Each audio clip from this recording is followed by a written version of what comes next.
اور اسے بیفورمنٹ کہتے تھے. اسی لیے ان لوگوں نے جارج واشنگٹن کو اس طرح سے پیش کیا ہے. اب ہم ایک نظر ڈالتے ہیں ایلسٹر کرالی کے خاندان پر. ریسرچ کے مطابق 1924 میں ایلسٹر کرالی کا فرانس میں مس پولین سے معاشقہ ہوا تھا. بعد میں وہ امریکہ چلی گئی تھی جہاں ان کی باربرا نام کی بیٹی پیدا ہوئی. باربرا نے جارج نامی شخص سے شادی کی جس کا خاندانی نام بش تھا اور ان کے ہاں جو بیٹا پیدا ہوا انہوں نے اس کا نام جارج ڈبلیو بش رکھا. اس طرح یہ سمجھا جا سکتا ہے کہ ایلسٹر کرالی جارج ڈبلیو بش کے نانا تھے.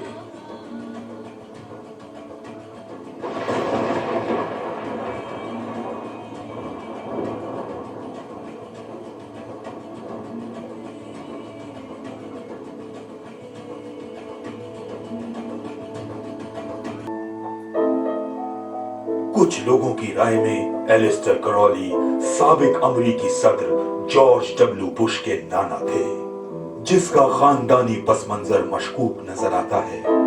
دوسری طرف جارج بش کا دادا Prescott Bush skull and bones کا ممبر تھا.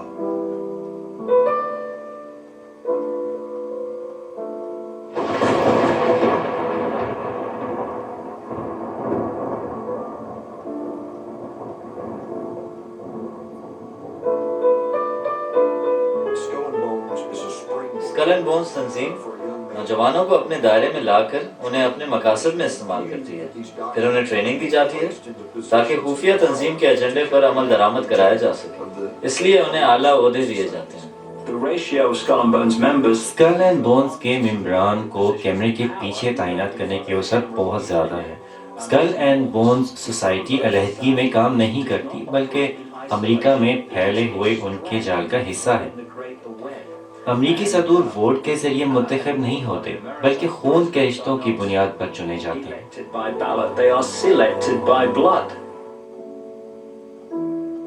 یہ سوسائٹی نہ صرف فری میسن سے منسلک ہے بلکہ شیطان کے چرچ سے بھی اس کا گہرا تعلق ہے.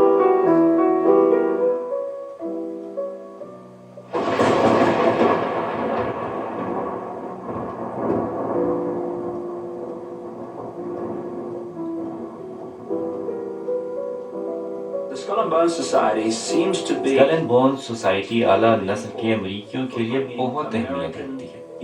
یہ سوسائٹی انہیں اپنے دائرۂ اثر میں لاتی ہے. اس سوسائٹی کو انتہائی خفیہ رکھنے کی وجہ یہ ہے کہ کہیں امریکی عوام کو یہ علم نہ ہو جائے کہ ان کے مستقبل کے لیڈروں کی اصل حقیقت کیا ہے، اور اگر انہیں یہ علم ہو جائے تو پھر امریکہ جیسی آزاد سرزمین کا تصور تو ان کے ذہنوں سے ختم ہو جائے گا. جارج ایچ ڈبلیو بش نے جب skill and bone society join کی تو ان کا ٹائٹل میگاپ تھا.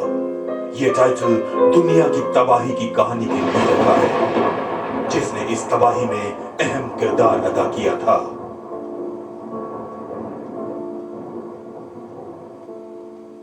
اسکل اینڈ بونز میں ملنے والی پوزیشن بعد میں اس کے بیٹے جارج ڈبلیو بش کو ٹرانسفر کی گئی.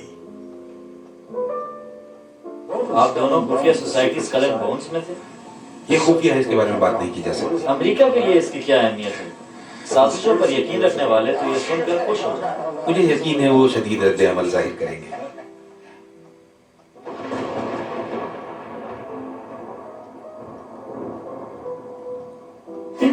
آپ دونوں یونیورسٹی میں اسکل اینڈ بونز سوسائٹی کے ممبر تھے؟ زیادہ نہیں، کیونکہ یہ خفیہ تنظیم ہے.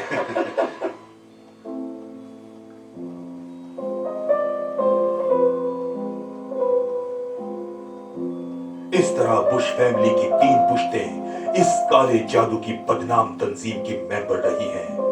اس تنظیم کا سائن موت کے اشارے سے مشابہ ہے. شاید یہی وجہ ہے کہ آج کل اسکل اینڈ بونز کا لوگو بہت مقبول ہے.